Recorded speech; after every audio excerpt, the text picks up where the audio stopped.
Tannos. What's up? In the building. I'm in it. I'm in it. In it. What's up, man? Mate, just chilling. Thanks for coming along. You get a bit flirty with me, huh? I am getting a Is little that bit. where this is going? Hey, guys. It's that type of interview, ladies That and kind of gentlemen. interview. Nah, fuck the interview. That's that type of podcast. How right. you been? Yeah, good, man. Can't complain. Life has been very interesting as of late. It's been ripped. It's been strong. I mean, follow at Stephen Tannos to see some physical shredding. Probably, I reckon you're, do I want to say the funniest? You're up there with one of the funniest people I follow on Instagram. Who else is up there? I think it's pages though. Like there's that brown cardigan. The kids shouldn't jump on that one, but some of the older That guys. sounds offensive. Do you follow brown I don't cardigan? follow brown cardigan, but I think I'm going It's to. very after Aussie humour. that. All right, okay. Yeah, I can get very. down Brown cardigan. Yeah, they're like they post some pretty funny stuff. But in terms of actual people that are funny, I think you're up there. I think you come in at my numero uno. Numero uno. Thanks, man. Number one. I appreciate it. Number one. And yeah, and on that topic, so I know you've had a massive change in body.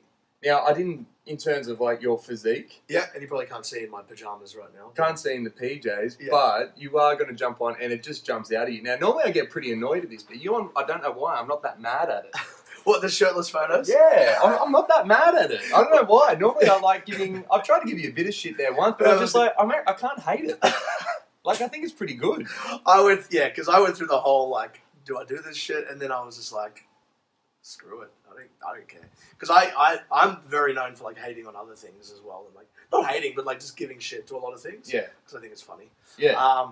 And then I ended up just being the product of the things that I would normally insult. Yeah. But then I just went so far into it that I was like, screw it. I kind of feel like it's a good message, though. Yeah. Like, totally. people don't realise it's a good message when they go, oh, hang on. Yeah, when you get past the initial, like, oh, what a douchebag. And you go, oh, wait, hang on. He's actually looking a hell of a lot better. Yeah, well, I think for me it's just like a representation of, like, how I'm feeling mentally. And it's then kind of manifesting itself through a physical kind of representation. And I just like to kind of show that, I think. And also, it's funny. It's funny. But there is a bit of a piss take in it.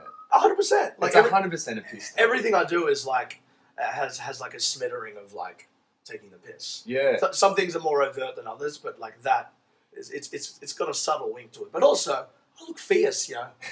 I don't want to share that shit. That body fat is down. It is down.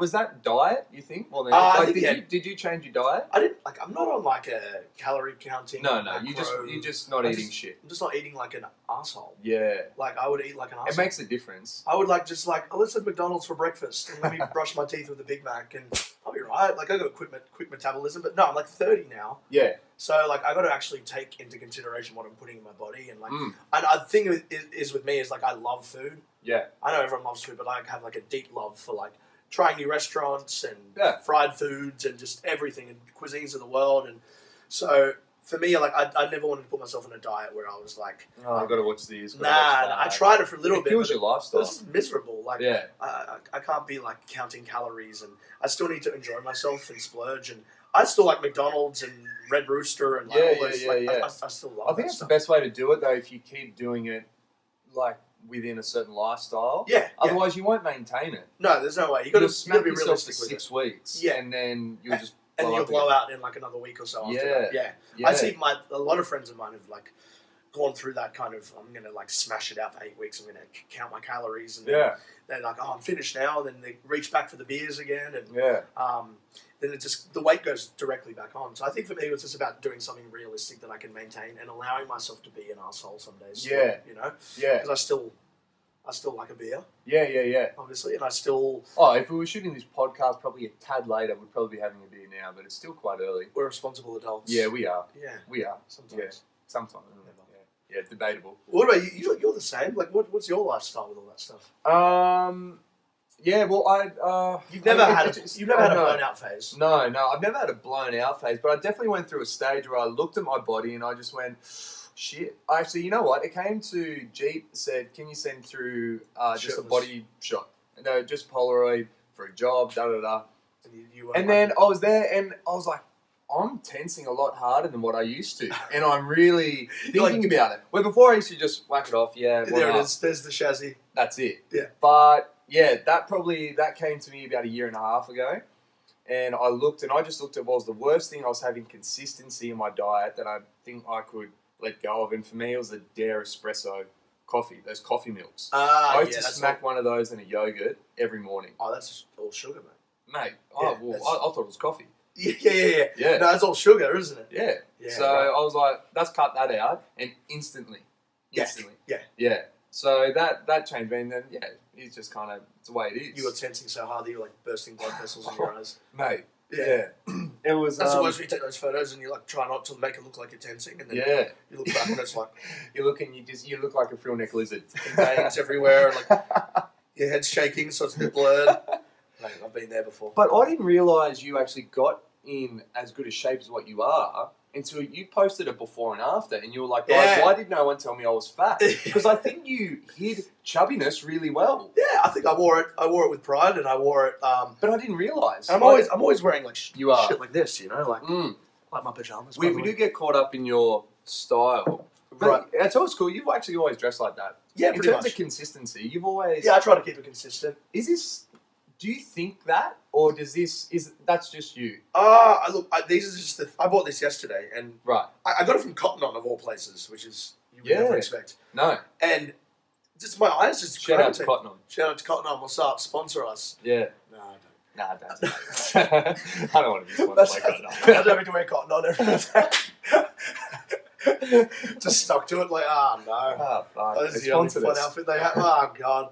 Actually happened. Yeah. But I had to, it's just where my eyes go, like, just the most colourful thing I can find. Like, I don't know. There's never a preconceived thought to it. Like, people sometimes come to me and go, like, are you trying to, like, shock people? Are you trying to, like, are you trying to stand out? And, like, it's just a natural gravitation, I guess. And there's always been that. You've known me for what?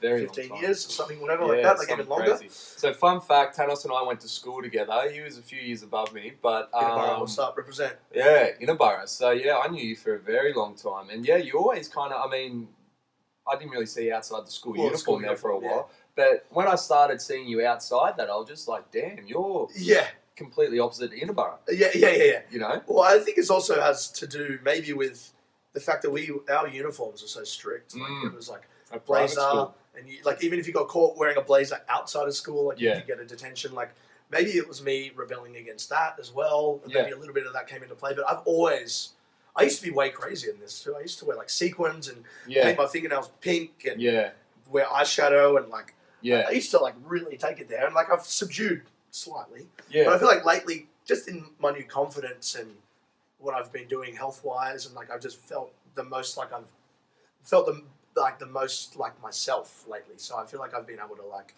kind of push it back up there again. And I'm like getting to 30, so I want to make myself feel younger too. Yeah. Well, you're looking better now than what you did, probably... Look at it. That is looking better. I'm glowing. I am glowing with this light out here. You're doing me lots of favours. Yeah, I know. The light's good. Yeah. With you almost jumped into a bit of a character there with your beauty tips and all that. Those characters, because again, I keep talking about your Instagram and stuff like that. You're talking about the WOG guy. The WOG guy. Who doesn't have a name yet. He doesn't, but I don't think he needs a name. He doesn't need a name. He can remain nameless. I think he can remain nameless. It's just a personality. Yeah. He doesn't like that anyway. I think he just prefers the mystery of it all. Yeah. Yeah. I like that. You like that? Yeah, I do like that. I thought of like Stavros and like, there's so many ways you could take that. But I think he speaks for himself. Yeah. Yeah. So for those of you who don't know what we're talking about, Tannos goes into like this other character very often in his Instagram. Yeah. And it's just kind of off the cuff, and this is what I wanted to ask. Is that literally you're sitting in traffic and you start playing around with the character and you go, oh shit, I should just film this? Because I drive a lot. Yeah. Like you, I live out in the Sutherland Shire, and like you as well, I have to travel into the city a lot, and there's a lot of traffic in Sydney because Sydney sucks. That traffic. That M5 needs to get fixed real quick. Anyway, it's another topic. I'm always thinking about things, and those ideas usually come to me really quick, and I don't film and drive, just so you know. No. Usually if I arrive somewhere early, or if I'm going to somewhere and I get in the parking lot, it's all off the cuff. Like, I don't really preconceive it too much. Like, it's all improvised kind of. There's a lot of outtakes on my phone. Like, if you scroll through my camera roll, there's a lot of stuff. But generally, it's just, this is bullshit, really. Right. And I did like a beauty video yesterday. That's all off the cuff as well. That shit was hilarious. I just walk into my kitchen and find some items and then set up a camera and see what happens. Yeah. But yeah, I don't know. I enjoy that side of Instagram. I think for me, like I always have generally gravitated towards, because I wasn't the most like put together dancer. I was always a bit different to everybody. I felt like my humor was something that was going to help me stand apart, and sometimes helps with the ladies because I'm a little bit stumpy and a little bit short. So we don't all look like this. So for some of us, there's other tools that we got to access. Yeah, and that's humor. Humor, yeah. So I don't know. I just feel like for me, like it's a good outlet as well. I think like I enjoy it. I enjoy making other people laugh. Yeah, I think is a big thing about it. I'm starting to see like a big response from all those videos. Like I was going to say, how do you? Because you've got a ton of dancers that would follow you. Yeah. Do you find there's some other people now? Like, are you like hashtagging like funny wog or something like that? I haven't even gotten to the hashtagging thing yet. You haven't? You're just all pretty organic. Like, yeah, it's an organic growth of followers, I will say. So yeah. But there is people tagging people in your videos. Yeah, they are for sure. Oh, that's cool. There's a lot of that, but I need to like get in the hashtag, don't I? Oh man, I don't know. I don't know. I wish I could give you some advice, but I don't know. You hashtag? Yeah, I know I do. I don't know if it works though. Like I always delete my shit I remember I had all like normal, there's Corey, and then I deleted it all, and then I was just like, all right, I'm going to try to do the whole model thing. Hated that. So now I've binned it again. No, I've only got like 3 photos. What? Yeah. Why? I don't know. I just got over Instagram. I was just like, well, why do I have to, show everyone? Yeah, I got good mates. I love my lifestyle. I just didn't feel the need to search for a... I think for me, like, what gets me the biggest response, and it's not even a conscious thing, it's like being the most organic version of yourself. Yeah. And I think that an Instagram or a Facebook or anything like that, like, obviously there's people that are in the market to get followers. But I think for me and for you, for people that we want to be accessible, like, it's got to be a true representation of yourself. Yeah, well, I'm trying to do. That's what I had this. Obviously, there needs to be a little bit of a little thought with it, because it is a game at the end of the day. Yeah, like it is. But like, there's also got to be an element of organicness. Like you see these pages, they post same time every day. It's in the same color scheme. I get that if that's your brand and your business, but like for personalities like yourself, for me, like they want to see a personality. Yeah, big time. Yeah, if everything's just the same shit, then it's like. Yeah, I like that. Oh, I hate that shit. It's so boring. Yeah, big time. Like. Show me you. Yeah. And that's what's so cool about Instagram now. We can get access to celebrities and we can see them at their most... We can see Kanye West have a meltdown right in front of us, Yeah. So it should be the same for everybody. Like, how do you think you would deal if... I mean, you're very well known in the dance industry, but let's just say walking down the street, everyone knows who you are. How would you deal with that, do you feel? I mean, it's hard because no one's really been there. I know Australia's got a very relaxed audience as it is. Yeah. But how would you feel? I mean, I got a little taste of it when I did So You Think You Can Dance. Oh, yeah, true. And this is about 10 years ago when I was a contestant on season 2. Yeah. Definitely got like the 15 minutes of fame thing was a thing. Like we would travel together to go to clubs, and it was me and Timmatic and Talia Fowler and BJ Rourke. There'd be a bunch of us, and Hilton Dennis. Like we'd all go out together because we were just together at that time. Yeah. And we definitely I remember we went to the Ivy one night. All the way back in those years. Ivy, bro. We went to the Ivy, right? Got straight in, past security. They let us upstairs in the elevator. We got escorted. No, that didn't happen. We got into the Ivy and we just didn't have a moment to ourselves. Like we were getting split up and photos here and like the whole night. Damn, okay. And even like. So how was that then? I mean, I loved it. You liked it? I like that shit, but I can't imagine living with that permanently, and to the point where you can't even go down to the bloody store and get a jug of milk. Like there's celebrities, you're talking your Biebers and your Rihannas, and I there's no way I can handle that because I need to be integrated in reality as well. Yeah, you gotta live normal. I think I would spiral into some horrible habits. Let's say that. Yeah. No, I'm definitely with you. Can you imagine just having all that money and no access to the real world, and like that would drive me. It'd just be surreal. Well, even I went to the Future Music Festival. Yeah. With Bindi, with Sarah Stollery, who's a mutual friend of ours, another dancer. Yeah. We'll try to get her on the podcast too. Actually. That'd be a good one. She'd be a great guest. It was her and a bunch of other dancers. I think like Carly Smith, like a bunch of other friends. It was literally the day after I got eliminated from the show. Oh right. And I remember walking, like, you get your wristbands and you go through security. And I remember walking into the main kind of arena area where there's just like a sea of people. And I walked in and literally you see heads turn. And then it's like a ripple domino effect. Yeah. It was the entire day. Like the guys just had to leave me because it was like... Really? Yeah, I didn't have a moment to myself. Shit. And, I mean, this was short-lived. It probably lasted 6 months. Yeah. And very rarely I'll get it. Oh, you the guy on was it Dancing with the Stars? The block? Very rarely I'll get that kind of thing, maybe once a month. Because your face looks real familiar. Yeah. Where do I know you? Yeah. And then, like, I hate that. Like, where do I know you from? I'm like, I'm not going to just sit down and rattle off my resume to you right now. Let's just put it down to the fact I've got a familiar face. Yeah. Good day, good sir. So that was crazy. Okay. I remember that. And I wanted to kind of get a little bit loose and, like, yeah, party and, like, because you'd just been in this bubble for... Yeah, totally. Yeah. So I've had a taste of that, but to have that on a permanent basis, I think would be... I think it's pretty cool now that you don't need to put contestant on so you think you can dance on your resume now before you rock up to a workshop or something like that. Like, that's pretty cool. Because there's a lot of people that were on that show and you'd go, who are they? Yeah. And they just didn't do anything. I think for me with those shows, you got to like have a very proactive mentality after you're on those shows, and while you're on it, you got to think. You got to. Because you boys were, I remember, we're hustling. Yeah, those workshops, man, they were getting out there. Yeah, like, there were a lot. There was 4 of us that would like. It was me, BJ Hilton, and another friend of ours, Sean, who's a tap dancer. Yeah. Immediately after the show, like Hilton was on season 1, BJ and I were on season 2, and Sean was a drag along. If you're watching, that's good. I love that. I like Sean. Nah, fuck Sean. Fuck Sean. Kidding, bro. So the 4 of us, we basically started a company, and we thought we'd capitalize on the success of the show because it was very, at the time, like it was a successful show. Yeah. 2 million people were watching every week. Like, that's unheard of for a dance show now. So much better than the 4th season. Oof. Yeah, that took some hits, didn't it? Which I choreographed on too, and I was really hoping that would... Even the show that I'm working on now, like, it's not rating very well. Like, oh, isn't it? Dance Boss? Dance Boss. Yeah, it's just... I just don't think the public is as well adjusted to it as they were. There's shows like The Block, MasterChef. So their big thing for that one, because I did a little bit for the promo for that show. Oh, that's what they were trying to achieve is to get the general public not to fall in love with dancers, but to fall in love with who was going on there. Yeah. So they wanted all the tradies to back the tradies. They wanted all the ambos to back the ambos. Yeah. So that people would have this sense of pride in their occupation.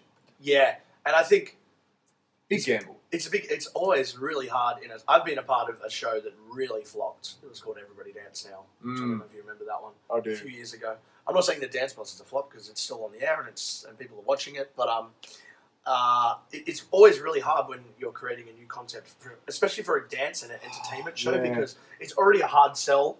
In Australia, it's such a hard sell. Already to get, So You Think You Can Dance or something like that up and running is already a hard sell. When you're coming up with a new concept, everything's new, you don't really know how the public's going to respond to it, you're kind of creating it blindly. It's always hard, and all you can do is like put your best effort into it, but it's hard, man. Like I think also I find that TV, especially for entertainment TV, is not a dying medium, but it's not what it used to be. No. You don't get the same viewership on any show anymore. No, and the one part where viewers could relate to these dance shows was the audition phase, where we would see someone who were like, they're not very good. You get invested and you see them grow and you see them build and you see them do something amazing. But we love judging the shit ones. Yeah, totally. Yeah, I remember on the American season, they do 1 million of them now, but it was like some Jewish dude or something. He went to do like a front flip and he cracked. Do you know what I'm talking about? Yeah, Scorpion himself. Yeah, he scorpion. Yeah. And there was just stuff like that And I feel like the last series on So You Think they cut that out. Well, there was no audition. There was no audition. They're like, here's your top 100. We're like, who are these people? Here's a fabulous group of dancers that you don't have any connection to. And and it's a little bit like Dance Boss. It would have been good to maybe seen groups audition that weren't that good, and they go, love what you do. But I also think it's hard with this particular thing when they're amateur dancers and not professionals. Like most are in that kind of vicinity of not great, you know. Yeah. And even some of the ones on the show, like they're not dancers, really. There were some groups that were much stronger than others. But, and I worked with the Construction Boys a lot, which I think cracker the public's probably relating to the most. Ken Shuffle. Ken Shuffle, right? Ken Shuffle. I definitely let him do his thing there. Yeah. But, they're responding to them probably the most because it's the most everyday. It's the most kind of out of their comfort zone. They're probably like the weakest dancers, and they know that. They're completely aware of that. Yeah. I think Australia really backs underdogs and backs people that you would expect that could do things like that. And when you eliminate the audition process and you don't find an attachment to people who are the underdog, and you're just seeing 100 dancers in front of you that are amazing, and you have no idea who they are, then you immediately lose that connection and you lose that base of story and you lose all things that make that show emotionally relatable to the general public. I think when you create things, and it's even for myself, like I'm always trying to create things for the public, I think is my new mindset of the last few years. I think it's the way a lot of guys who are creating stuff, they need to start thinking about it. Because there's a lot more general public out there than dancers. So why would you not cater it for the... there's a few guys who are all doing their shows, and I have the utmost respect for anyone who puts their money where their mouth is and goes... gets out and does it. I'm going to do a show. Because at the moment, it's... I know Marco is really kind of doing his thing and building his brand and stuff like that. You're involved with the first one of those. But there's I feel like no one has really found the blueprint yet to make it the next Tap Dogs. Like no one's found that thing yet. And that's the thing that I'm always thinking about. I live in that thought now. It's and because I used to be so about the art and about integrity and this. Well, I wanted to ask a little bit about that, about your shift really from, because I remember taking your dance class years ago. Probably 10 years ago. And I remember the ones you're talking about. There'd be 3 people rocked up. There was one where you were gone, I think it was me and it could have been Gonzalez, and you were like, guys, I'm not doing this. There's more teachers than students. It's just not happening. I remember those days, and it's funny because no one knows that really now. Like, not a lot of dancers know that. And I think people, they think, we just got to kind of bang it out. Here's my class, and if I don't get it, well, that's it. But people don't realise, I think, how much of a hard worker you had to get to where... Yeah, it was a hustle, man. Like, I've been teaching open classes for 6, 7, 8 years, and the way you evolved and you adapted, you're like, okay, this is going down there. I gotta. I learned along the way, and a lot of people don't know that. Like, I would have classes with 3 people for years. And you just never know what you'd be rocking up to. Like, I remember I taught a class, and it ended up being one of the best classes I've ever taught, and it ended up being a piece that I turned into a video that went pretty viral at the time, and it was me and Morgan Choice, who we used to teach together a lot. And it was 3 students in there. It was Ryan Gonzalez, Andrew Quinn, and Chris Satalios. And talk about a triple powerhouse. And the 3 of these guys weren't doing much at the time. And these are only dancers will probably know who I'm talking about. Anyway, these are 3 very prominent people now who are doing lots of big things and are very prominent in the dance industry. Massively. And we were like, let's just teach the class. There was 2 teachers, 3 students. It was just we'll have to subtract. The hold on. Hold on. Which turned into a massive, we just watched the 3 of them do it and went, holy crap. So I think for me it was about persistence and about sticking at it. And I think a lot of people now we live in a different generation though, a different time. It's a quick fix. If I don't get immediately what I thought I was going to get, then I'm just going to pull away from it. But for me it's consistency. And I learned through those years what people respond to, what I respond to the most, because I was still finding myself. I still don't know myself fully. No. It's still a journey.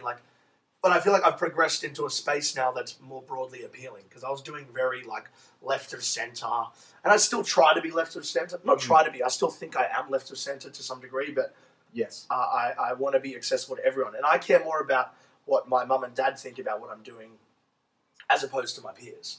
Because at the end of the day, what they think about it is representing the general public. And is representing an audience that is 1,000 times the size of what the audience of my peers is. And I think if you're doing something that's relatable to the public, the dancer's always going to get on board with it anyway, because it's a dance thing that's successful. And I think there's always going to be integrity in what you're going to do if it's honest. But then it's trying to make that honesty into something that's relatable to everybody. I kind of tell a lot of kids that I teach, I put that point out to them. I teach a private lesson and, the parents have to be in the room, and then quite often a kid will shut down what their parent says. And I'll just who are you going to be dancing for one day? Them. Exactly. You're not going to be dancing for dancers. You're going to be dancing for general public. Totally. So that's a unreal point. I used to I used to do the same to my parents. I used to be like, what do you know? Because I was such a stuck up, snobby, just I'm all about my art, my integrity. You don't know anything about this. But now, they're the first person I'll show something to, and even my cousins, aunties, uncles, How many cousins do you have? So many. I got 482, I think was my last count, but about 12 have died since. No, I got so many cousins. And I got cousins I haven't met in Greece and Spain, and like there's just, I'm a big old wog. Yeah. But like if their knee-jerk reaction is they're enjoying it, then you're onto something. Then you're onto something. If they immediately clock out from it, like I'm all that reading body language now. Yeah. I'm not going to force someone to sit and watch something. No. But if they stay invested in it, and their initial knee-jerk reaction is immediately invested, then I know, okay, there's something to that. Yeah.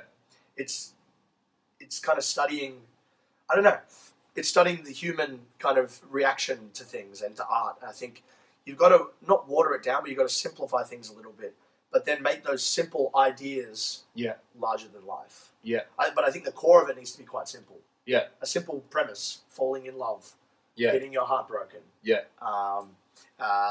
dealing with sexuality, like very simple kind of everyday things that people all around the world deal with. But then how can I put my paint stroke over the top of that and make it 100%. My version of that? Because at its core, it's still relatable. Yeah.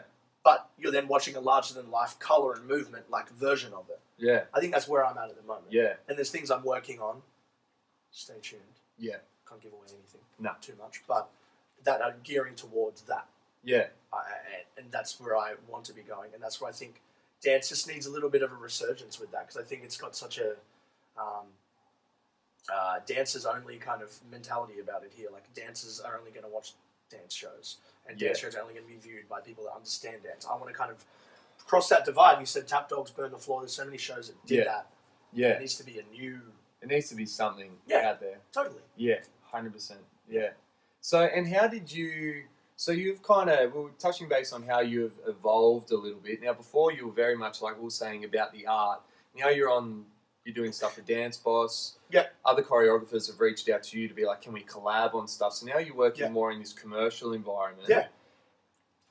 Have you had to water down your stuff a little bit? I think it depends. From class to... Yeah, look, I always try and look at what am I doing at the time. Yeah. I think a lot of choreographers, this is where I got stuck for a long time. I was trying to do the same kind of integral art to everything, where it's like, no, you've got to really play to your audience. Like, Dance Boss for me was a really good shifting point for me where I realized... Okay, these aren't dancers. Yep. I want to do something that everyone's going to enjoy, and how am I going to approach this process that they enjoy it, I enjoy it, and then the people watching it enjoy it. Yeah. So for me, it was coming in with a much more simpler kind of view, and kind of I just don't like to use the term watering down, but a more simplified view, and making it just about. Well, it's the same result. Same result. You want to get the same result. Same result, but I think because I've had to adapt, and because of working on all the TV shows, I've worked on The Voice, X Factor, So You Think You Can Dance, Australia's Got Talent. Like, from a choreography standpoint, I learned through the process of doing all those shows. Yeah. I'm creating for 1 million people out there. What's going to be the thing that it hits the very back wall? Yeah. It doesn't just kind of stop right in front of your nose. Like, I'm trying to think, project into that space. Because when coming back to when I was doing your classes ages ago and just learning, if you would have told me that you're going to be a choreographer on blah, blah, blah, I would have gone, no, that's just not happening. So because your stuff was so... Out there. So over there. We've never really seen anything like what you brought to the table just then. Yeah. So basically, is that still... I know you've changed a lot as a choreographer, but... Do you feel great that now your style is now a little bit more accepted and it's on these platforms? Yeah. Or did you have to kind of swallow it and go, okay, I'm going to go back and start doing sharp arms and running around and shit? No, I think for me, I just I got pigeonholed in this weird bubble. Yeah. For a long time. Weird, quirky. Quirky is the word I got a lot. Yeah. Which at the time I was fine with, but it felt very dismissive as I got older. Like he's the weird one. Like, he's always going to be off doing his thing. I'm like, no, motherfucker. I put a lot of effort into this. I put more effort into this than you do. Yeah. You know what I mean? Like, this is really thought out stuff. It's like, it's deeply thought out. It's very much with the music. It's like, So for me, it was more for myself, just to prove that it's not weird. It's different. Yeah. I think that's a much better word. It's different, and it's something new, and it's fresh, and it fuses things together. I think a big person for me was Wade Robson. Do you know Wade Robson? Yeah, obviously. He was a choreographer that did really quirky things, but they were totally acceptable to the public. Yeah. He was the first person to do the zombie kind of choreography. Yeah. He got people to dance like crash test dummies and animals. He did the Ramalama. Ramalama. Which you'll see in every Eisteddfod till you blew Everyone in the face. unzipping their hearts. I saw it on the weekend. Yeah. Literally. Everyone's unzipping hearts. Unzip my heart. Yeah. So he kind of made me believe that you can do something that is A, different, but B, very relatable and acceptable on a massive platform. Yeah. So I think it was just a journey for me to find that within myself. Yeah. It wasn't going back to the beginning. I still very much have a lot of what I used to have in there. Yeah. And every now and then I'll pull out something real kooky. That's still very much a part of me. Yeah. And I listen to some really weird music. You've just grown and you've added layers. I've just, and now like, evolved. It's still there. Like any artist would evolve, I think evolution was really important for me. And I'm continuing to do that as well. Yeah, because that style, because it came out of nowhere, when people started catching on to your, style and started going to your classes and all that, I don't think anyone impacted the way other people danced at the time than your classes. Sitting back, watching how people freestyled, how they listened to music, how they were moving, you could see that everyone was taking a page. Yeah, no, but you probably didn't realise, or you might have, but I think looking back on it, you can see, and I even see it was huge. Some of the styles that are around, like when I went through the whole contemporary phase with Morgan, like the whole Tannos and choice stuff. Like, you saw a lot of that kind of. And I'm not saying we pioneered that, but we definitely wore that very proudly. I'd go out on a limb and said you did 100%. Yeah, well, maybe at the time you did. Yeah, for sure. Because who else was doing a class like that? Yeah, and it's like right now, and like even like I'm going to get him on the podcast eventually. But I look at when Blake started coming out, and then all of a sudden I was like, shit, everyone's dancing like Blake. Yeah, he had that effect where it just went. Zhoop. Yeah, that's what you did 10 years ago or however long. When you started putting your thing together, everyone started getting so much more grounded and doing all this shit that we just weren't dancing like that before. So at the time, massive. And I think it's cool for a lot of people out there. They kind of look at what's working and they go, okay, I have to do that. I think if you look into this man, you just stuck at it. You're like, nah, this is me. Yeah, totally. He's curator showman. I was about to get into that voice. But literally, it's a great example to go, if you truly back yourself, you can go over into the commercial world, work, have a lifestyle, and being what you want to be. And I think for me as well, and getting into my older, I keep saying I'm old, I'm not old. I'm not old. Getting older, I'm not 18 anymore. No. When I first started choreographing. I think for me, it's now, the best way to stay relevant is to be honest. And I've managed to stay relevant over these years. I still get a class that's humongous, and I've managed to stay relevant because I keep changing with how I'm feeling. Yeah. And I keep putting out things that are an honest representation of me at the time. Yeah. And something that I truly stand behind, because I can convey that message really clearly. Yeah. If you're teaching something that's uniquely you, it's very easy to get other people to get into it because it's coming from yourself at the time, Yeah. Yeah, cool. I was just about to say something. I'm getting all this. So generally before a podcast, I'll turn everything off, put it on, flight mode, and I don't know. There's just this group message that's just going off, and I just don't know what it. I don't even know what the what is that? I mean, is that sticky block legit? Yeah. I don't know. What's sticky? I mean, I don't know. I just don't know what's happening. I'm in this group message right now, and they're asking what is sticky, and I just don't know what they're talking about. I can tell you what's. I nearly said it. Nearly. We won't go there. We won't go there. Yeah, cool. So what are you? Sorry, I did that accidentally, but then I just realised. Kind of liked it. It's kind of. Oh, look at this, guys! Flex it up. Flex it. Oh, getting there. I'm trying to chase you, bro. Getting there. I actually joked with Jake Green. Yeah. Whenever sorry. You said getting there. Yeah. Whenever someone compliments you on your body and you get a bit awkward about it, the thing I always say, it's like a knee-jerk reaction, like, oh yeah, getting there. Because it'd be a dick move to be like, yeah, I know.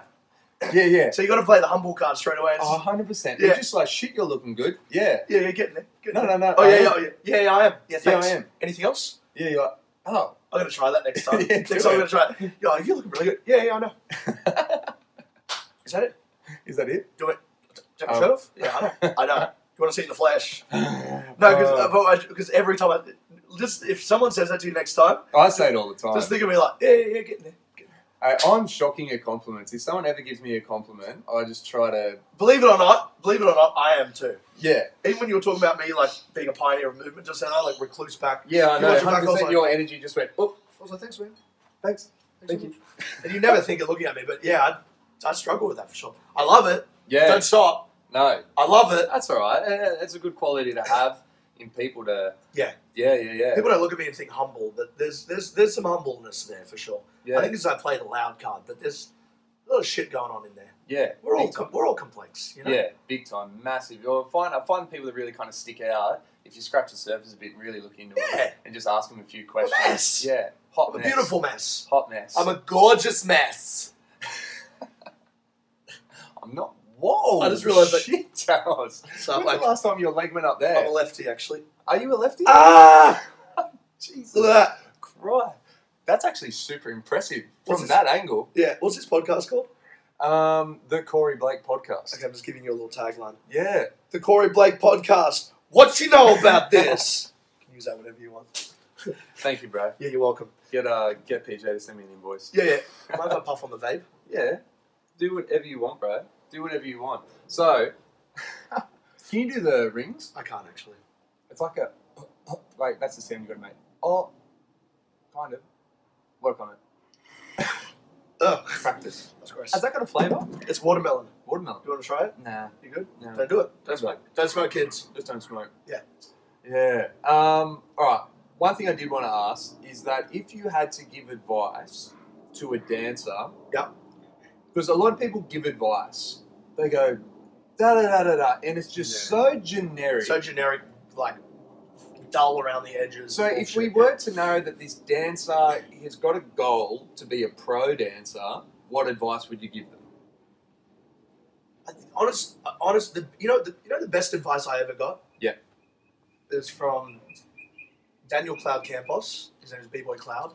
He's a... Massive fan of that dude. Yeah. I did a Macca's commercial for him. He was a choreographer. Oh, really? Mm. Oh, he's the best. He's a filmmaker. He's a breakdown. He's a just all-round creative. He's funny. He's so ridiculous. Funny. He's in The Greatest Showman, actually. He is. He's in the bar scene. Bartender, yeah.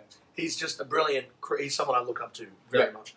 I sent him some of my videos, and he was very gracious in replying and sending like just little bits of feedback, but nothing crazy. And then I sent my final one to him, and he's like, look, dude, you're onto something really great here. You're doing really great work. The best advice I ever got, and the best advice I can give you, is to give you no advice at all, and to say keep doing what you're doing, right? Because it's working. Okay. And I think for me, like, I wouldn't just walk up to someone and say the best advice I can give you is to give you no advice at all. Yeah. But I think you got to stay. There's common threads that success has. There's hard work. Yeah. There's hard work. If you want to be a dancer, you are in every class you can get yourself to. You're doing as many classes as you can. You're being as diverse as you can. You're getting singing lessons. You're giving yourself every opportunity to be the most well-equipped to meet that job when it comes. Yeah. There's perseverance. You got to take rejection. There's resilience. There's hunger. There's common threads that everybody should have at their base. Yeah. But also at the same time, you need to do what's best for yourself. Yeah. I think I would always get caught in other people's advice. Yep. And take it as Bible. Yeah. But rather than just... At the end of the day, all I'm doing is following that person's journey. Yeah. Okay. I think what worked for me was following my own journey and taking my own time with it. But having all of those common threads, I worked my ass off. Yeah. I was perseverant. I was hungry for it. Every day I woke up wanting it. Every day I looked myself in the mirror and said, what am I going to do today to make this happen? That's all you can do. And the part that I kind of want to get to the bottom of this is that when you say, I work hard at it, I've got to make this happen. What is it? What is this? Like, what are you talking about for me? Yeah, now I'm talking about you now. So what did you do? Was it class? You just always went to class? Are you talking as a dancer or a choreographer? Because they're two kind of different things. Well, let's say dancer. Yeah, okay. For me, I just got myself into every class. I applied myself into every genre. Yeah. So many dancers, I think, nowadays as well, and I'm not shitting on dancers of nowadays, but I'm just using it as an example. I think they gravitate towards the classes that they're really good at and that they love and that are trendy and cool at the time, and then everything else kind of falls by the wayside. Yep. Where for me, I just knew, and I guess I lived in a different time. Social media didn't exist. There was way less judgment, and I know it's no one difficult. danced in your classes or classes in the mid 2000s Yeah. to early 2000s. For anything but themselves. For anything, we didn't even care. No one really even got picked at the end. Like, no, really, there was nothing to perform for. It was groups, Yeah. and then everyone did it at the end. Yeah. And then we all... And me coming up as a dancer at Brent Street and other studios I trained at, it was class. It was class for class. And I look so fondly back on those days, and I remember just sweating and heaving and like wanting to get it and like nail it and like try things I couldn't do before and work my ass off in ballet and tap and contemporary, like all these styles I couldn't do. But I just knew that if I worked as hard as the person next to me, all I had to compete with was the people in the room with me and myself. Yeah. That's all I had. And I was in a room full of beasts that were the best. They were. I didn't have Instagram. I couldn't look at all these other people and think, oh, I want to be more like that, which is great to be inspired by other people, but we get so caught in like wanting to be a particular thing that we lose what do we actually want to be? What's our identity as a dancer, and what are we the strongest at, and what's our strong suit? Like, I think it's hard work just means focusing on yourself and what you need to do to get better and to be better than the person next to you. Yeah. Because it's such an oversaturated industry. Yeah. I tell every dancer, like, get a singing lesson. Yeah. Go, do it. I worked in musical theatre 3 or 4 times. That's something I never expected to do. But because I had the chops to sing, and because from when I was 14 years old I got singing lessons, I had that skill above. There was a bass there. You were there. I could sing in an ensemble. I covered leads and went on for them. You know, like those were never things I expected to be doing, but because I had that skill, I was able to do them. Yeah. And those things pulled me through my early years of my career. Yeah. And then through those years, I discovered I could choreograph. And while I was making a safe base of money, traveling the world, like doing amazing things, getting experience under my belt was the best training I could have ever asked for. And it was for the simple reason that I had the same training as everybody else dance-wise, but I had this other ability that I could do that was above them that would just set me apart in every audition.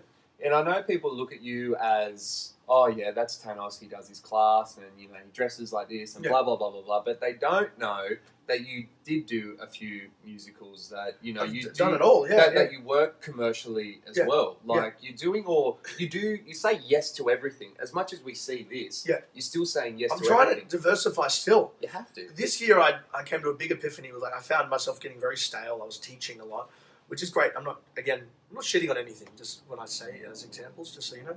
I was teaching a lot, I just got so over it, I was so burnt out, I felt like I was giving, I was just doing the one thing. Teaching, choreographing, blah, blah, blah, blah. This year I was like, I'm going to just see what opportunities come my way, and I'm going to run for all of them, and I'm going to try new things. Yeah. And it's been the most diverse year I've ever had in my entire life. Like I performed at the Sydney Festival for Kelly Abbey with Neil Whitaker and Talia Fowler, doing this art exhibition. Dope. Like live dance art exhibition at the art gallery in this Renaissance kind of period thing. What a trio. Which was, exactly. Which was what a cool. trio. Yeah, it was so fun to work with the two of them as well. Like, talk about plucking from opposite ends of the spectrum. Jesus. And then working with Kelly on top of that. Yeah, and then sprinkle a bit of Miss Abby over the top of it. Like game over. Like it was... Yeah, it's cool. And then I went to America. I got the opportunity to go to America and travel and teach. How's that? Because you're spreading your wings now internationally. Yeah. What's it like teaching over there compared to here? I think it's the same but different. I think the energy I get in class is the same, but I think it's a different kind of dance. I think Australian dances are very unique. Yeah, I've taught all around America. I've taught in places in Asia. I've taught in Korea, and Japan. Yeah, taught in Berlin, other places in Europe. Some Japanese dancers are beasts. Oh, they're ridiculous. I don't even know who this dude is because his Instagram is all Japanese. I don't know who he is, but I follow it. What's his name? I don't know. It's all in Japanese. Yeah, I'm sure I know. I'll show you. But he's like a tall, lanky dude. Does like a bit of popping and shit like that. Yeah, they're insane. They're insane. Oh man, insane. I'm just like, what? But again, it's like, and what makes Australian dances unique, I think, is we have this particular brand of movement and this style of. There's hunger in our movement. It's relentless. It's brutal. We don't care about putting our bodies through the wash. Trying to dance with a bit of a chip on our shoulder. Because we got we got to really fight for it here. I think. I'm not saying that nobody else does, but there's way less opportunity here. Well, I think there's a lot of dancers. They go, when they get to a certain level, they leave. Like exactly. So we're just like, fuck. Totally. And we get this hunger that I think Australians just execute my style of choreography anyway. I think not better, but in a much more powerful kind of.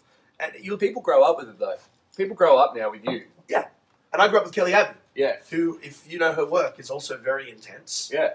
It's very body intense. It's very using every muscle resistant. It's all about focus and strength. But there would be people who would struggle, who have never danced with Kelly Abbey now, that would eat your stuff up. Totally. And then they, Kelly goes in front, they would be like, what? Yeah, absolutely. What do you mean I just stand there for 4 counts and don't do anything? Like, I could have done about... there's so much that goes on in that movement of doing nothing as well. Yeah. But teaching abroad, like, and every country is different. Like, America has this very much...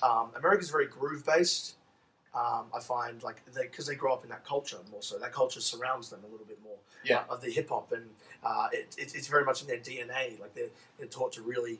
groove and sit into the back pocket of the beat. Japan are very much like they're trained like Nazis, like they can do every foundation. They're machines. Yeah. Clinical. But I mean, also there's people over there that are just complete, like they're just on another level in regards. I get blown away by in regards to skill and talent and work ethic. Yeah. Like, I've never seen anything like that. Do they go off in class like the Japanese people? Like, do they go or are they just like? It depends. It depends. Because I taught a few classes there. And I took a few classes beforehand just to get a vibe for it. Yeah. And they're very much more subdued. They're very much about what am I doing. They're supportive. They're not sitting there in silence. But I remember I walked into my class, and there was about 20, 25 people in there. They were sitting cross-legged. Wow. Staring at the mirror, kind of like stretching their necks out. And the room was dead silent. And you walk into a class here, and everyone's like, oh my God! Yeah. Same as LA, Europe, like... Everyone's just so excited to see each other, and it's this whole kind of energy, and like there, it's like I'm here to work, motherfuckers. Let's do this. Yeah, that's pretty cool. But then by the end of the class, I got them to loosen up. Yeah, you got them. And they were like, a lot of them were like, I've never done a class like this before. Like, so much energy. Like, it was really fun trying to keep up with you. Like, it was cool to offer them something different. But then in exchange, I got a different class experience from them too. Like, I think you would have learned from them. Yeah, hell yeah. And just being a student in those classes too was like, they work and they don't complain. Yeah. Like, we were holding planks in this one class for like 3-4 minutes. Really? Imagine if you did that now. You did an open class. Yeah, like, no, come back the next week. No, no one will be able to move. Back. And I'm there convulsing in the back. It's before I was even like working out or anything, so I wasn't very strong. And I'm like, everyone's just like, just killing it. I am here to work. Like, it was crazy, man. Like, it's different everywhere. But I always come back to Australia and go, damn, I love the dances here. Yeah. And I want to create things here that can go abroad. Yeah. Using Australian talent. Right. Because I think the world needs to see more of it. So because everyone has their people that they book and stuff like that for work. Now, I see some absolute killers in class, right? Never seen them on a job before in my life. Yeah. Sucks because they're so goddamn talented. Totally. And you're someone who, if I looked at you on paper, your attributes, you'd go, oh yeah, this dude might be a bit of an underdog. Technically, not amazing, but can get by, and you know what I'm talking about. So, but yet you've got a good career out of that. Is there a bit of you that you would go, I feel like there's a few little me's out there that I can 100%. see that I'd like to take them on for the ride? Or do you go to the guys that are working and you know that... No? I think I gravitate more towards the dancer that has that undeniable ability, but stereotypically, let's say the outcasts. Because that's me. That was me, and that still is me. Still is you. Like I don't have the build of a dancer. I don't like.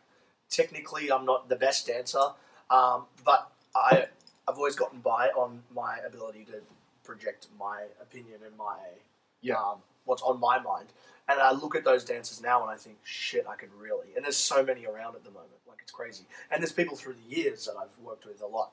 And creating an avenue for that is something that's really important to me. And I think it's something that I'm working towards. And because I think gone are the days where there's just one kind of dancer now. I think we live in a different age again. There is a lot of commercial work still, but there's nowhere near as much as there was. Nowhere near. I don't even think there's a lot. There's still some commercial work around, but I think the idea of what a dancer is shifting a little bit, and I kind of want to like really drive that home. And I think at the end of the day, what's entertaining? Who do you want to watch and go, wow, that person really moves me? I think is the most important thing. It's just creating the right avenues for that. Yeah. You know? Yeah. Because a commercial job isn't the right avenue for that. No. And there'll be your dancers, and don't get me wrong, those dancers are all beasts. The ones that are commercial, and I love them. But there's the other dancers that have just as much skill, if not more, but the look just isn't there, or they've got their head shaved funny, or like their shape isn't the right shape. Like, there's so many of those. I teach now, and basically every full-time class that I'll teach, everyone in that class could probably dance rings around me. When it came to I'll say you're all phenomenal. Yeah. But there's a whole other shit that they got to do. But it'd just be good to hear. I think people watching this to hear that there's someone out there, because I quite often preach, you got to look like this, you got to do that. And I'm just giving a blueprint of I know what can get you. There definitely is that. There definitely is that. 100%. But I feel like people need to know that there are guys like yourself and other dancers out there that are going, you know what, you don't always have to do that. You can always go like a roundabout way to get to eat and kind of stick to eat. And look, the message that I never want to spread the message of.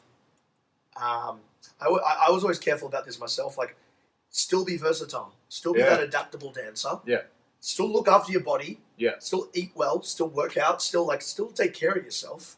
I think physically you have to be in shape. That's probably the 100%. One thing everyone can agree on, no matter what type of haircut you've got. Or, totally. But I think you still, as a dancer, and it's what I struggled with for years, you still got to be adaptable. You still got to be a part of an ensemble. You still got to be able to dance in a heel if you're a girl. You still need to have all those skills if you want to give yourself a dying chance of making a career out of this. But don't lose your identity within that. Learn to shift between the two, I think, is really important. I think it's cool when people look at the people that they look at and look up to, and they go, who do they look up to, and kind of look at their story. Totally. So we said B-Boy Cloud, Daniel, what was his name?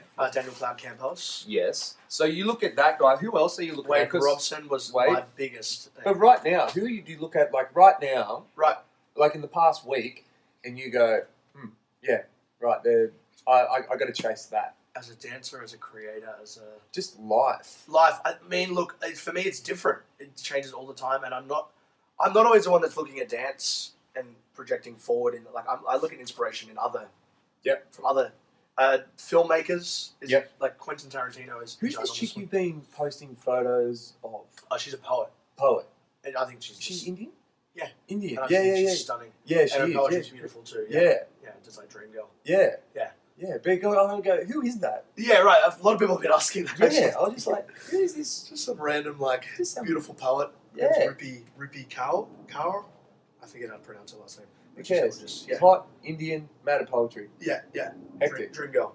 But I think, I look at every medium. I think there's, I love comedy as well. There's comedians. I listen to a lot of podcasts, like what we're doing right now, to get inspiration. I find inspiration in any industry, but if they're talking about the idea of success, it's still inspiring because it's still 100%. The same pathway, it's still all the same tools are being applied to that. But and you look at all these people that create podcasts, your Joe Rogans, they're really proactive people that they have made an industry out of something that was never an industry before. No. And he's making a living off that. Yeah. Plus he does comedy, plus he produces shows, plus I look at those people now and go, okay, there's something different to this now that I need to be thinking about. And you can use your experience in one to complement the other. 100%. Yeah. So that's where I'm looking now. You just got to have a goal. I think for anyone, there's a lot of people that go, right, I get excited and they try 6 things at once. Yeah. Nothing wrong with trying a few things at once. No, not at all. But just be realistic. Be realistic. Just be good at one thing at a time. Be good at one thing. Nail one thing. And I used to be the same too. I was like, oh my God, I'd wake up in panic that I hadn't been as proactive as I should. And then I'd write a list, 50 things long. Yeah. Things to do today. Yeah. Blah, blah, blah, blah, blah. I'm not going to get through that list. I just look at that list and dread it. Yeah. What are 2 good goals I can achieve today? Yeah. And do them to my best ability and put all of my effort into them that are going to make me feel good and are going to help me just get that one step closer. And I think patience is another thing. At the moment, that's probably what. Make your bed and bench press 100 kilos. 100%, right. We'll do it at the same time. Make bed with feet while bench press with arms. No, but today was like doing this podcast was one of them.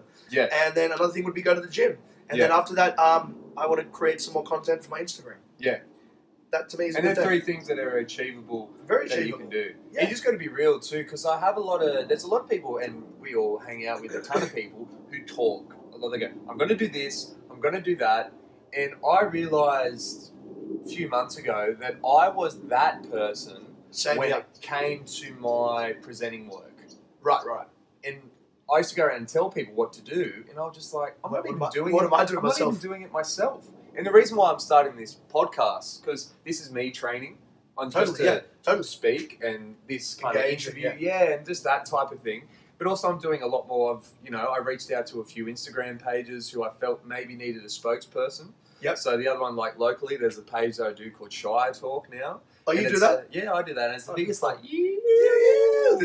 If you want a poster boy for the Shire, zoom in on that. Zoom in, just as a frame of reference, He lives in the Shire, and I live in the Shire. Yeah. Yeah, so what do you reckon? Who do you reckon should be the poster boy? Oh, boy. You are the Shire on legs. Yeah. You are. And you wear it proudly, and I love it. Yeah. I love it. That's me. Why wouldn't you? Yeah, I know. Grew up here. So I reached out at a page, and I realised that they were building a bit of an audience there, and they were covering stories. I'm like, these guys probably need someone to speak for them. Yeah. And when I reached out to him, he was just like, great, let's meet up. Little did I know that he had already spoken to a few other presenters. Straight off the bat, they just said, here's my fee. But they had never seen... Never engaged. Never engaged. And they didn't really look at what the product was. This dude had 9,500 people on his page. Yeah. He's not getting paid shit. So why the hell? He hasn't got money to give another model presenter person to give them $500 for their time when they're still growing. Yeah, exactly. Like, if you look at me as a presenter, I've done some great work, but Google me, you're not going to find me as a presenter. You're going to see me first as a model and a dancer. Totally. You know? Totally. So there was a point where I was like, all right, I need to start giving this guy my time. So I'm doing a lot of this stuff, you know, just for the love of it, because I'm starting my career again. Well, like, I know as a dancer and a model, I've ticked a lot of boxes. Yeah, 100%. You've been a professional for years now. Yeah. But if I go to, I've got to be, all right, I've got to do some shit for free. I've got to make, so I'm back at square one again. You've got to humble yourself again, which is a great lesson, and it actually does wonders for you, I think, because it actually bringing yourself back to that base level of being a student again. Yeah. And just being passionate about something again for the first time, I think.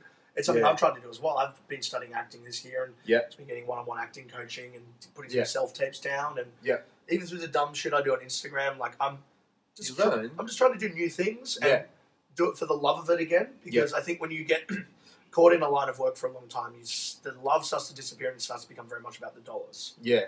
And you go, how can I really capitalize off this? My parents own a dance studio, and I'll quite often, if my diary isn't full with the job that I would like, or not even that I'd like, it's just there's no workaround. So I'll go, oh, that's cool. I got teaching. Totally. You know? And I'm fine. I'm just like, that's cool.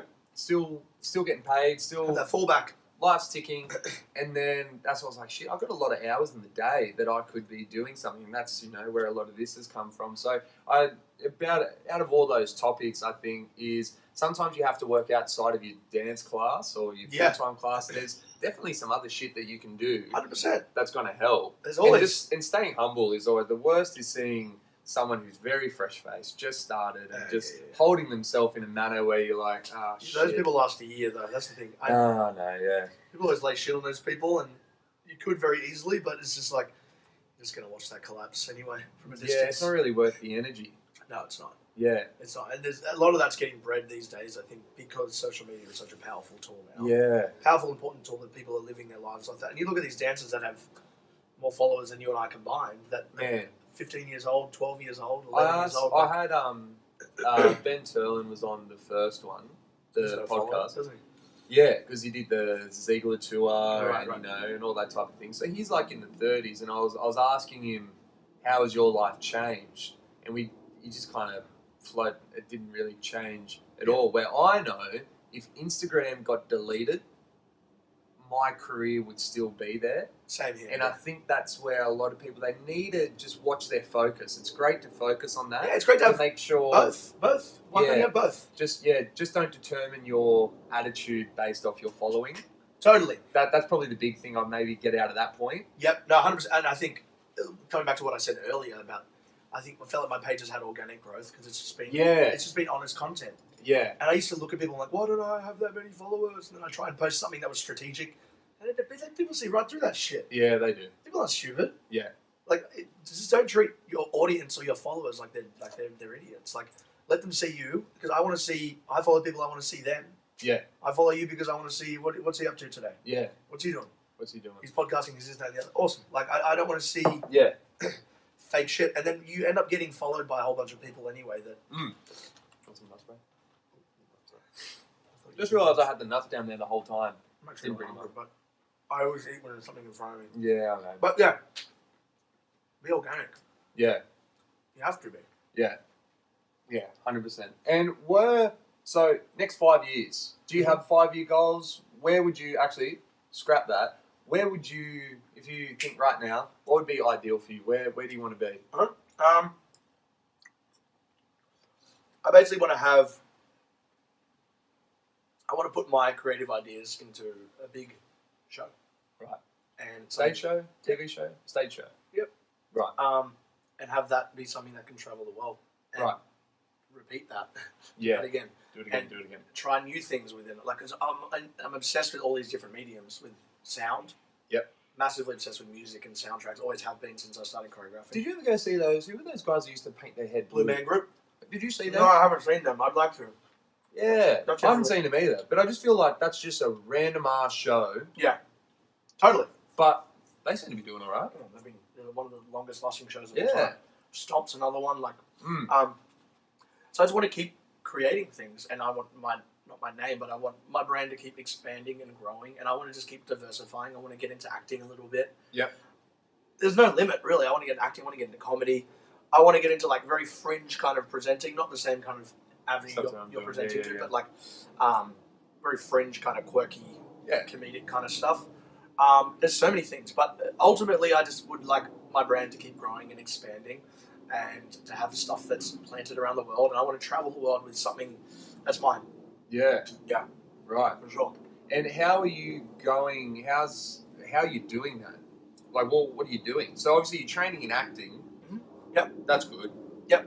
In terms of the concept of the show, do you start off with writing? Is it all just thoughts at the moment? Are you documenting it? Lots of thoughts that are being documented, and right. So you are documenting. Well, the next month I've given myself a lot of time off. Right. I'm not saying there's anything coming up, but like no. I just wanted to write this show really. Yeah. And it could be something I don't know. Time off just from I've been doing a lot of traveling. Yeah. Which is great. I love it. I've been to like you have been doing a lot of traveling. Last month I've been to Melbourne twice. You post so many by Sydneys. Yeah. Bye Sydney. Bye Sydney. See you bitches. Thanks Melbourne for having me. Thanks Mel. Peace Perth. Adelaide. Namaste. No, in the last month I've been to Melbourne twice, Perth twice, Adelaide, Tasmania, Canberra, Brisbane, Gold Coast. Like, it's just been a lot, which is amazing. And I'm so grateful for all that, and I'll continue to do it because I love going and interacting with other parts of the country. But I want to make a conscious effort for the next month just to stay here. Yeah.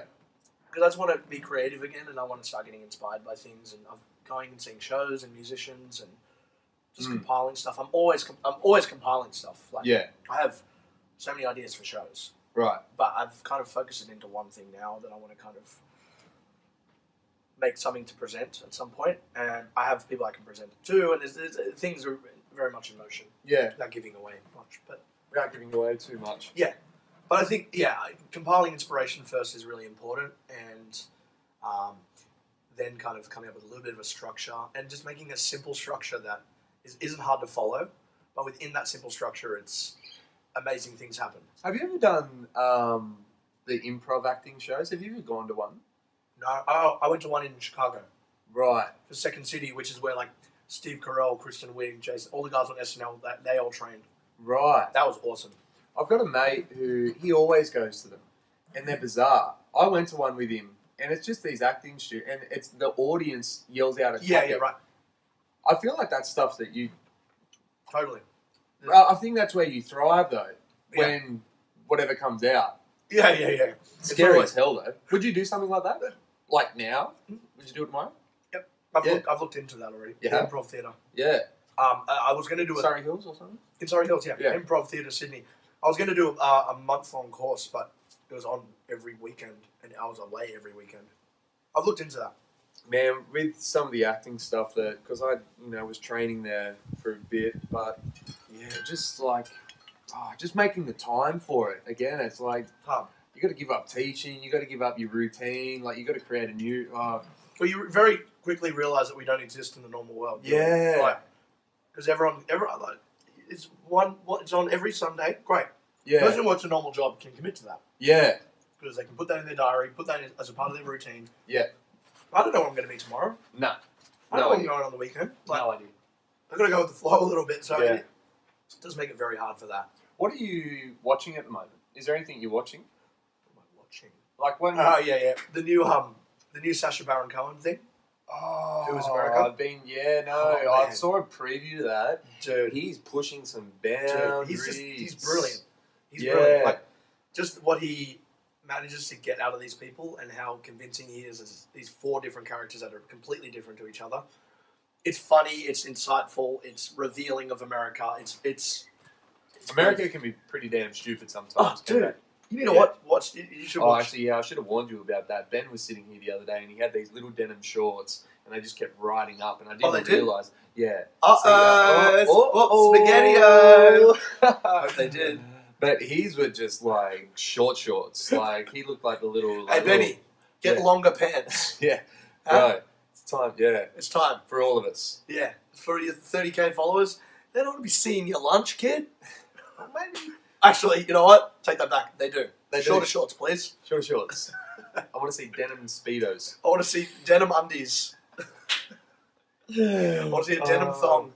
But yeah, apparently this lounge is notorious for getting those pants riding up. Oh, right. Yeah, cool. My hip was cramping. Yeah, actually, so is mine a bit. Yeah. Have you had injuries? Touch wood? No. Wow. Believe it or not. I'm always tired. Like, at the moment, I'm like, nice. Like, literally touch, like, just get in there for a second. Oh, shit. Can you feel that? Yeah, it's like massaging the bloody... Yeah, it's hardcore. I'm going to get a massage after this, actually. Yeah. Not that kind. I know what you're thinking. I'm a respectable adult. But yeah, that kind. But yeah, that's right. No, I'm always a rock. Like, I'm always a rock type. Like, because you know the way I dance. Yeah. Necky. You're no stranger to that. Yeah. Yeah. Because, bro, your classes, like, absolutely killed me. Yeah, especially, look at the difference in height. You can't really, you can get an idea of where I get an idea from that. You can see his chin and my head's out of shot. Exactly. I live on this level, so it's a lot easier for me. Oh, man, that killed me. It was you and Michael Boyd that absolutely killed me. Killed me. Only because I started dancing so late. Yeah. And I just used to land on straight legs, dance like a cannonball, just give everything a go. My stuff's very hard if you don't have that training. I think people look at it and go, it's just raw and it's rough and ready, but it's actually backed in. Like, you got to know what you're doing. Backed in. If you don't use your body correctly throughout, you can hurt yourself. Yeah, massively. Yeah, for sure. And you used to love jumping to bloody second and... For sure. Which I do less of now, but it's still very intense stuff. That never changed. Yeah, like if I see a class now, I'm going to go do it, I really have to have a good hard thing. Is it worth the pain? Which sucks. So you got to look after your body. You got to mentally prepare yourself for it as well. Yeah. Oh, yeah, and also that too. Yeah. Yeah, stretch out and all that kind of stuff. Shit, man. Yeah, because my class rate has dropped down massively just because... I'm trying to take class again, actually. I go through phases where I'm like, that's it. I'm going to do this every week. Go to one more class. I'm like, I'm out. I'm not doing it anymore. It was good while it lasted, guys. It was good while it lasted. I do enjoy class, though. I've been wanting to get a Cameron Mitchell's class. I would do that with you. Yeah? All right, I'll hit you up next time. The technique part kills me. I just haven't done a corner. Last time I did corner work, I pulled my hamstring. What were you doing? My left. What were you doing? I was doing kicks. And I rocked up late. It was at Brent Street. I've said this story a couple of times to some people out there. Whose class? Mitchell Woodcock. Right. And this was maybe 2 years ago. And he had Mardi Gras coming up. And I was like, I should probably go. And I've never danced at Mardi Gras. Don't plan to. Not my thing. You imagine that at Mardi Gras? Yeah. You wouldn't last 2 seconds and you'd be swallowed up by every man there. Yeah. Yeah. Anyway. You. Swallow him up. But yeah, got there late, missed the warm-up, and Xander was at the door. Now, Xander's no. He's like us. He's with us. Yeah. But I was, and he's going, oh, bro, just come down the room with me. I was like, no, man, I'm not warmed up. He's like, come on, you'll be doing next to me. You'll look great. I was like, oh, okay. Surprisingly, I can actually kick a leg, though. The supporting leg's a bit, bit skew. Yeah, it's a bit debatable, but the leg's up there. Yeah. Anyway, and so rocked up. I've gone, there's actually not that many people there. Go straight on the left, bang, and before I kick, I look, and it's just packed, like everyone there. And I'm teaching half of these, dancers now. I'm like, fuck it. Oh, so you hadn't gone in the room yet? I hadn't even gone in. I stuck around the side. I stuck around that side door at Brent Street. Yeah. Step, looked, shit, bang, gets it up, hamstring gone, first kick. Still did everything, but Did you do the class? Yeah, of course I did the class. Pastor was doing Russian grangettes. I would pay hard cash to see you in that class after you pulled that hammy. Oh, man. You were in pain? Yeah, but he just kind of a bit of adrenaline kicked in, so I just kept going. But the next day... Oh, yeah, that would have hurt like shit. Couldn't walk. Couldn't walk right. That was it, the last time I did progressions. Look after your cheers, body's Mitch. kids. Yeah, cheers, Mitch. You bloody bastard. Yeah, bloody. But he's tall too, actually. He's got facility for days, though. Yeah. He's got crazy flexibility. Yeah. I've been very lucky. I think my body's very resilient because I've put my body through absolute hell. Yeah. You're a strong little bastard. Even all the training I'm doing now, like... Gymnastics, though, right? Surely that helped. Well, I do have the base of gymnastics. So there's a lot of strength there. Did you do that at school one day? You were swinging on the bars? Was that you? They brought it in for assembly? I remember that. Was that you swinging around? Yeah. Was it? Yeah. Wait, was it? I don't know. I feel like, do you remember Mitchell Price? It was his sister. Right, okay, that's who it was. I remember they did, actually, yeah. She did. She did, right. She was a great gymnast. Yeah. She was better than me. But I just had that pizzazz. Yeah, you just gave it a bit of something. So I just flip, still throw down. Yeah, you can throw down. You still do that handstand, you tilt over. I can do that better than I have been able to, actually, which is really funny. I was actually, I want to see that now with your new body that you're rocking to see how that goes. I mean, we're not going to do that now. But no, we're not going to do that. Just on the table? You probably could. Probably could. Yeah, but we might. We'll save that for another time. We'll give that a miss. But yeah, just body is quite resilient, thankfully. Because shit. Yeah. Now I'm gonna walk down back to my car and roll my fucking ankle. I'll bet you anything you like. I'll bet you $100. $100 and you're absolutely gone. Yeah, just gonna crack it. Yeah. So next you got. Hopefully we're gonna see you really pushing your own brand out there and seeing something. I really, really, really, really hope that happens. Yeah, I think you're just going to be seeing a lot more of me in general. I'm kind of in a new state of mind where I just want to just keep pushing stuff out there and trying new things and see what happens, mate. See what happens. I mean, you know what? Recently, I don't give a shit. No. That's my new mentality. Don't give a shit. I don't give a shit. Yeah. I used to be so concerned. I keep saying I used to be, like I'm this new person, but I know I felt a shift. Yep. A really positive shift lately, and I've just stopped caring about, what does this person think? What does that person think? If I post this, will there be consequences? If I do this, what are people going to like this? Are people going to hate? I just have stopped giving a shit. Yeah. Are you still hanging around the same people? Because I know that affected me a couple of times when I had a change in friend group. And it wasn't intentionally, but I just found myself socialising around people who were on a path and they were doing something. They're not even dance, sorry, guys that were being lawyers, going into finance and all that type of thing. And I saw that they were studying at uni and they were really working. Yeah. When I saw people around me really, they all thought I had a good lifestyle at the time, but I knew my lifestyle wouldn't change in this career that I'm in. Yeah. They were all going like that and I've gone, shit, okay, they're actually still on the way up. Yeah. So little do they know that they were driving me. Are you still hanging around the same guys, or has it all been very internal, or did you realise around you people were kicking goals? It might have been the opposite actually of that. It's been a lot of internal shifting and a lot of self-reflection and I go to therapy, all that kind of. I'm definitely not shy about saying any of that stuff. Yeah, which I think is an amazing thing, an important thing to do if it's something that you think you require. I think it's a good quality to have too, that you can just openly say, And that comes down to the I don't give a shit thing as well. Yeah, it's me. I'm not going to tell you every dark secret, but I can be honest about a lot of things because I think through that helps other people as well, Yep. But I think I was hanging out with I just had a lot of acquaintances. Yeah. A lot. I thought I had 100 friends. Yeah. Because, it's like in the dance world, you're surrounded by... But I felt like I was surrounded by a lot of energy that didn't make me feel good. No. There was a lot of and it wasn't a conscious thing that anyone was doing. I just think I was hanging around the wrong people for myself. It felt like a lot of toxicity was surrounding me at all times. So I think I've just kind of, not even consciously, just reevaluated my friends and my close friends and who I really just enjoy hanging out with. Yeah. And who push me to be better and I push them to be better. Who have goals, who are working towards the goals, who also like to have fun. Yeah. Who don't take themselves too seriously. I think I've just really shifted and my group of friends has dwindled. And as you get older, you find that anyway. Mm.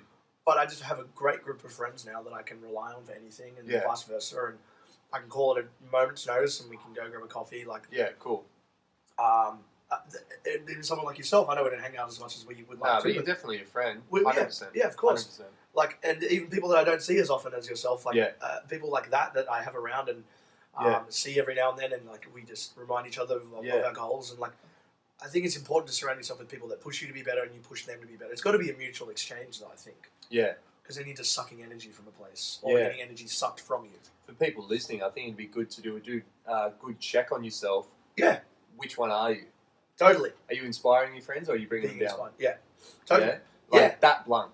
And I was really heavily dragging my feet around for a few years, going, I just need people to inspire me. Like, feeling sorry for myself. You were searching for someone. Yeah. But no one has the answer but yourself. No. No one. No one's got it for you. Yeah. I sound like Tony Robbins or something now. But it's true though. Like you've got real talk. It's real talk. Yeah. No one's got it but yourself. You got to look inwards and go, okay, what am I doing? What are the behaviours that I'm engaging in that could potentially be detrimental to my betterment? Yeah. That was a big sentence. Shit. Yeah. I'll just give me a moment. Yep. All right. I got that. You got that? It's like 48 syllables, mate. You did finish school in a bar. You finished too, right? Yeah, I did. Yeah. School finish club. The cool kids do that. Yeah. Up, yeah.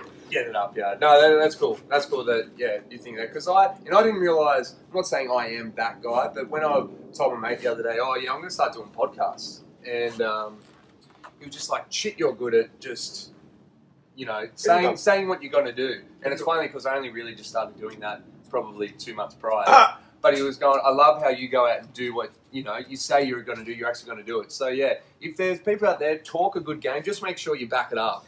Walk the talk. Walk the talk. You can talk it, walk. But you better hope that talk has some walk behind it, sister. Walk it, bruh. You better hope. I'm going to get really inspiring right now. You ready? You better hope that all that talk you've been doing has some foot action behind it, followed up very swiftly, pushing it up the bum. Because if not, you're a fake-ass mother. You hear that? Listen to me, all right? I've got 2 things to say to you. First thing, talk. Second thing, walk. Actually, it's 3. Third thing, put the 2 together. You're welcome. I don't think we need to say a goddamn word after that. That's where I'm going to finish it. My man, bro. My man. Stephen Tannos, ladies. What's up? And gentlemen. Just ladies. Ladies is fine. Like the gentlemen. Yeah. Stephen Tannos, bro. Thanks for coming around. Appreciate it. I'll get you on next time. Yeah, man. You. Bye.